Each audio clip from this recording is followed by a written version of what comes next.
मिरज कवठे महांकाळ रस्त्यावर गुरुवारी मध्यरात्री भीषण अपघात झाला। कवठे महांकाळकडून येणारी चारचाकी वाहन भरधाव वेगात टर्न न घेतल्याने थेट प्रशांत बसवण्णा कुंभार यांच्या घरात घुसली।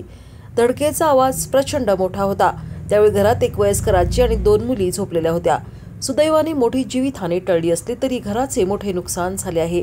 घटनास्थळी पोलीस हवालदार भटकर, शिपाई वसमळे तसेच डायल 112 चे चालक पोलीस शिपाई सूर्यवंशींनी तात्काळ धाव घेऊन पंचनामा केला।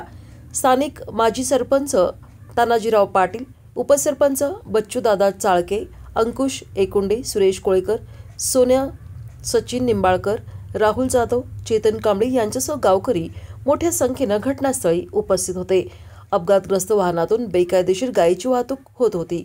या रस्त्यावर कोणत्याही प्रकारचे गतिरोधक नसल्याने वारंवार अपघात होत असून स्थानिकांनी रस्त्यावर स्पीड ब्रेकर बसवावेत आणि कायमस्वरूपी उपाययोजना करावी अशी मागणी केली आहे।